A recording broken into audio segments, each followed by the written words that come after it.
We're going to get into motivating with wearables. And as President and Chief Science Officer, Cedric Bryant represents the American Council on Exercise as a national and international presenter, writer, and expert source.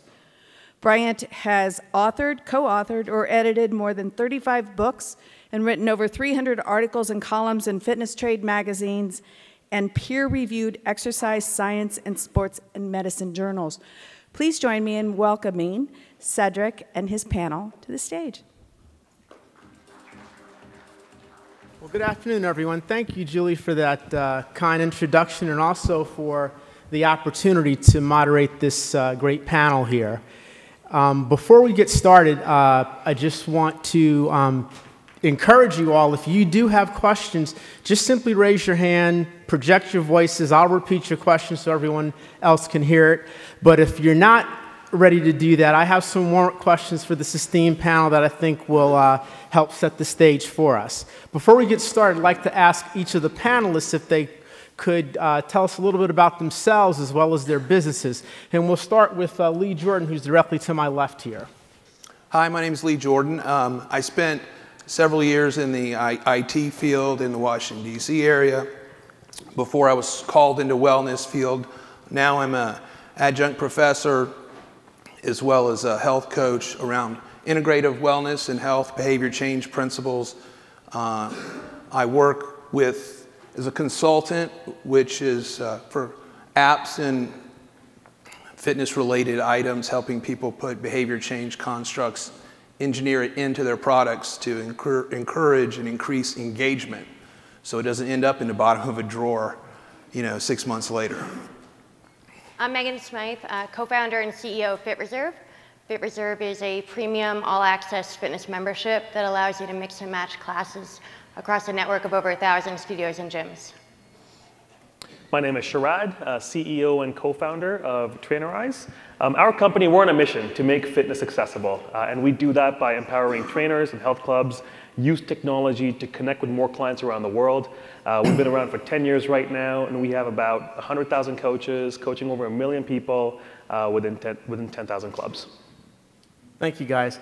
So let's get this started. Our topic is motivating with wearables, and I think a good place to start is to come up with a good operational definition of what actually is motivation, because it's an often misunderstood term because it's so broad. So I'm going to ask Lee if he might kick it off by providing us a simple definition in a manner in which fitness tech companies and the trainers that use these devices can use these devices to help to spur individuals to be more motivated to move and to make lifestyle changes. Thank you. So when I work with companies and trainers, anytime you want to go anywhere, you first need to know where you are. And so the simplest way to think about motivation is not about, the outside pot of gold type of thing, but it's internal. And the way we break it down is what I call the 3 H's, connection points: head, heart, and health. And these, when used to the best of your ability to design and work with people, are connection points. When you ignore them or don't believe they exist, they become obstacles. So head, everyone in here, whether you're a fitness person or not, my area that I usually focus on is more health, particularly chronic diseases. But everybody has experienced at least some time that whispering voice that says, "Who are you? What are you trying to do? You can't do this. You're going to fail." That kind of thing. And that's real inside of everyone. And the heart, knowing, especially when you're not dealing with athletes, knowing that there's a possibility, at least, that there's been some kind of harm inside of them. Perhaps that's connected to physical activity and exercise. They may have been, excluded, rejected, etc. at some point. So just knowing that that's a part of it is important. And then health, pretty obvious. Physical pain. Did they have arthritis? Other skeletal issues. Or if you're dealing, in my private practice, I deal with people with class 3 obesity, and multiple chronic diseases. So in that situation, a person that's 500 or 600 pounds, just standing and moving is an unbelievable barrier in and of itself. So when we look at those three things, technology, apps, as well as wearables are in a really unique place to address that beyond just, tracking, and stacking habits, but helping build and create small little wins and understand how to unleash these things. And I'll quote one of our people earlier, Frankel, I guess, from TRX. He said, the dirty little secret about coaching and teaching people is that you don't coach and teach people. You create an environment in which they can learn and grow. And that's the key. And so understanding those pieces of motivation and putting it into the DNA of your wearable, your app, or if you're a trainer utilizing a device is the first step on the journey. I'd love to add one piece of that to you. You mentioned fit tech companies. I think from a fit tech company standpoint, it's important for fit tech companies to think about, hey, what is that one metric you can obsess over where you truly are making a difference in people's lives? For us at Trainerize, that metric was workouts per week. We're like, hey, look, if people are not working out, why do we even exist in the first place? When we started 10 years ago, that number was like once every 2 weeks or once a week. And so we were just not happy with that number. And so we actually pivoted and put a personal trainer layer on top to motivate people to work out more. And that number ended up becoming 2 times per week. And over the last 8 years, today that number is 3 times per week. So I think for fit tech companies, it's not just about the number of users you have or how often people are using the device, but it's more about that end goal. Are you truly motivating? Find one number, keep pushing it, and then you truly make an impact in people's lives. Yeah, and I would say, in addition to inspiring others, it's also removing the barriers. We just had New Year's, and the #1 resolution is always, get fit, get healthy. And I think everyone wants to be active, but there's so many barriers that get in the way, whether it's lack of time, lack of interest, lack of money, lack of education of where to begin.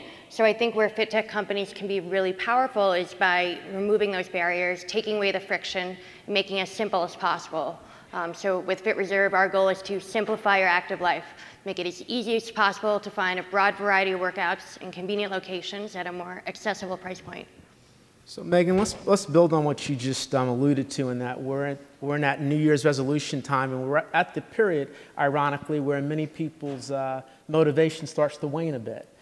So Megan, if you could perhaps help identify what are some of the key factors that cause people to lose their motivation to work out and exercise and maintain their commitments. Yeah, I think it's 2 key things. 1 is lack of enjoyment, and 2 is boredom. A lot of people say that's lack of time, but there was just a recent study that came out that on average, Americans have over 5 hours of free time per day. So it's not that they don't have the time, it's that during that time they're not choosing to exercise because they don't want to. So I think we have to turn it around so that exercise becomes something that people want to do instead of something that they feel like they have to do. And that's about discovering what do they enjoy. Is it a Zumba class? Is it a Bears boot camp class? Is it playing tennis? And if you enjoy it, you're going to keep doing it. But at the same time, you get bored. Even if you do enjoy something, monotony is a killer. If you're going to do the same thing over and over again, eventually it's going to get tiresome and you're going to lose interest. So I think it's important to continually introduce new activities, introduce new workouts. We like to say variety is the new routine. I agree with those 2 points. And a third point we see actually as well is that one of the drivers of losing motivation is when people don't set goals, or even worse, set really unachievable goals. One of the areas we try to address that is by helping people focus on the formation of good habits, where you're really focusing on improving 1% every single day. And when you focus on kind of the formation of good habits, you almost just take motivation out of the equation. And so that's what we've seen work really well for us. Fantastic. Thank you, guys. Sharad, for you, it's been hypothesized by some experts that the combination of fitness wearables and fitness apps will shift from simply augmenting one's workout to kind of the client relationship and actually enabling them. So, Sharad, if you could, for the audience, share your thoughts with how this enabling can occur, and if you could paint a simple portrait of what that might look like. So I think what we can do is maybe look at the history of wearables for the last 10 to 15 years. I mean, if I kind of break it down, I feel that we've gone through 3 generations of evolution. You know, in the very beginning, first generation wearables were all about monitoring. Second generation kind of evolved into monitoring and tracking. And today where we are is monitoring, tracking, and feedback. So if I kind of break that down, 10, 15 years ago, you had wearable tools like Fitbit, and really what they did from a monitoring standpoint was show you how much your heart rate was moving when you did an exercise. And so we kind of started that concept of wearables augmenting your health and wellness lifestyle. From there, as I moved to monitoring and tracking, we were able to track information on our Apple Watch. Nike Run Club allowed us to track how far we were running. And so what that tracking started to do in the second generation was it really kind of built that relationship between wearables and humans together. And that's when we started seeing things shift from augmenting to enabling. And where we are today, when I talk about that concept of feedback, that's kind of what we're doing at TRAINERIZE, is you have all this information on your wearables, and you work out, and you move. Now imagine if you have a real human personal trainer that can then see all that information, and the feedback they give you is a customized workout program telling you what you need to do based on how much you're actually moving. And so that's how I see things shifting towards when it comes to enabling. And we even see it in tools like Peloton. Like, half the excitement in Peloton is getting that feedback where people give you high fives, or when instructors are virtually calling you out for hitting some kind of a milestone. And so that's where I see things moving towards. Thank you. We're in the midst of a physical inactivity epidemic. I have the pleasure of sitting on a panel with the World Health Organization, and one of the things that the World Health Organization has decided is that the evidence is irrefutable that if we can get people to regularly engage in physical activity, it'll have a profound public health impact. But the challenge that we face is for the last 2 to 3 decades, the physical activity numbers have changed very little. And so one of the big questions that the World Health Organization is wrestling with is, how do we truly move the needle? How do we get people to adopt and maintain a new life pattern of being physically active? And so my question to the panelists is, how might we be able to use wearable technology to help partially solve this physical inactivity epidemic that we're faced with globally?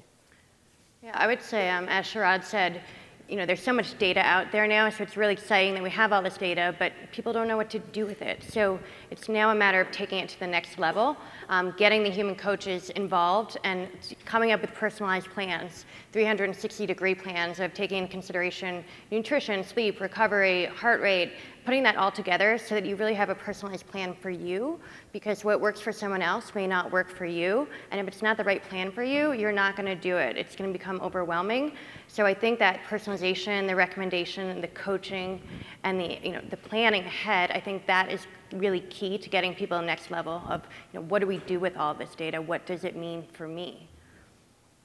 Yeah, I'll add to that too. So I think, I bring it back to that human coach. So I think with the wearable companies out there, the more they can do to really figure out how can we get this data into the hands of a human coach to now do something with it, the better off we're all going to be. It's going to be one of the biggest drivers of motivation.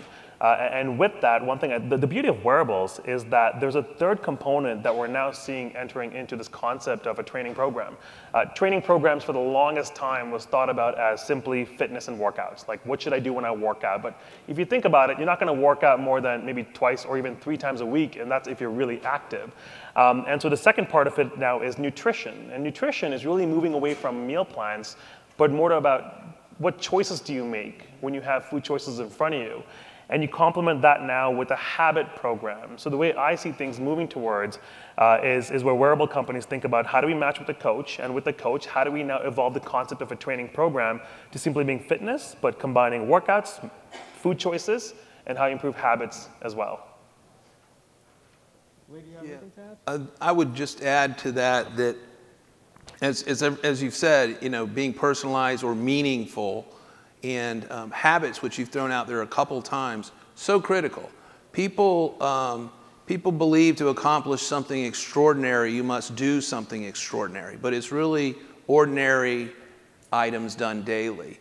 And being able to habit stack, to build that, really comes down to the smallest win. I don't know who's familiar with domino theory, but you can Google it, physics, and you'll see a really cool thing. But it really, the nutshell is it shows how you can stack a domino, start with the first one the size of my fingernail, and in less than 100, it knocks down one that's 200 pounds. That's what's unleashed from one item. And so it's critically important to be able to just not so focused on intensity, but frequency to release.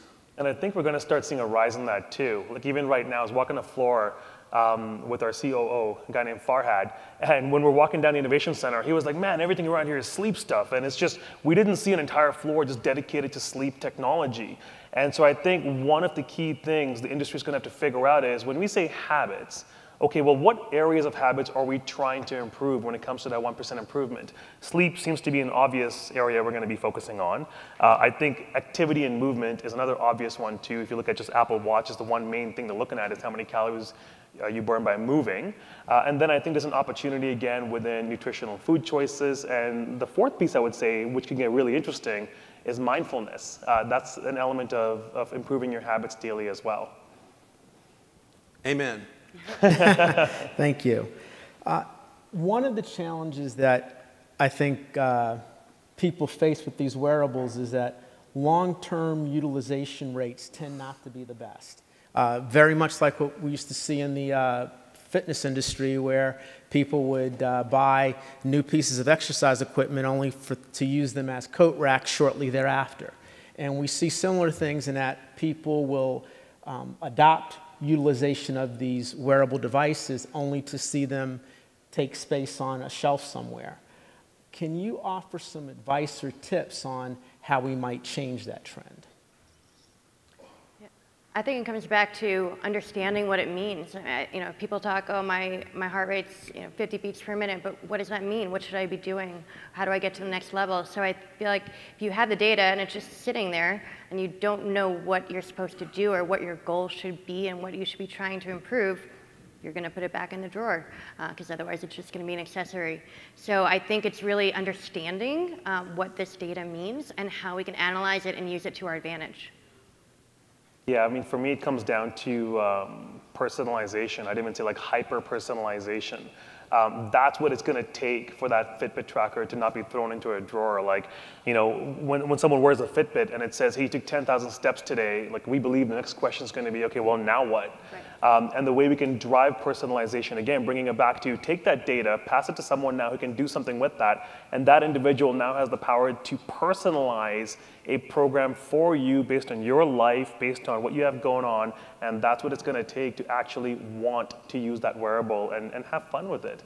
I think that's what we're seeing again when you look at stationary bikes versus Peloton. Peloton has showed some usage rates which are quite high, where people are actually using that device 4 or 5 times a month for their entire subscription versus the old school stationary bikes which you kind of put in the corner and never get on it. One of the reasons you enjoy that so much, again, is because of that live feedback you're getting as well. So personalization, feedback, I think those two areas are going to make these wearables not just collect dust.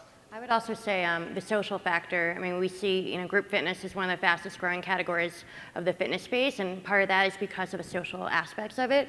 So as people share their data with their friends, I think that keeps you on track because you have something to talk about of, what did I achieve? What did you achieve? How do we get to the next level? So I think the social factor is huge as well. One point to also consider is that there is overwhelming, significant evidence, science, about what drives a person to accomplish health and wellness goals. And part of it is looking at the whole person, as we've already alluded to. And at the core, you could put it under that umbrella of personalization or meaning. It's the person's values and beliefs and how connected they feel to this. And it goes back to our original question on motivation.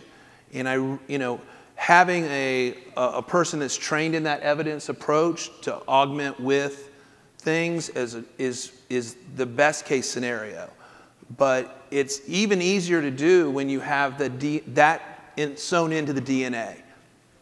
Working, one of the clients that I work with in this field really was able to bump engagement by looking at things like mindfulness and asking questions in a different way based on what we know, what science and evidence says.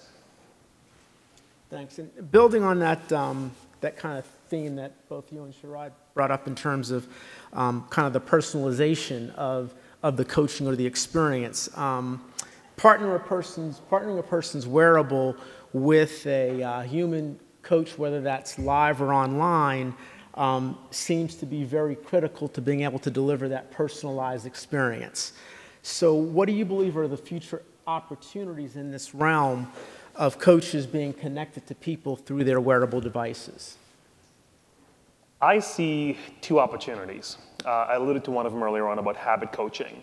And so really it comes down to people receiving a program that sure tells you what you got to do when you work out, but then tells you how to make food choices. But the third piece is how to improve 1% every single day. So based on all the information you're having on your data in the wearables, if you could simply wake up that day and it said, hey, today make sure you only eat till you're 80% full. And the next day it says, hey, today make sure in your plate at lunch, 70% of the plate is the color green. It's these easy changes people can make that can make a difference. But the big opportunity is the concept of habit coaching is so new.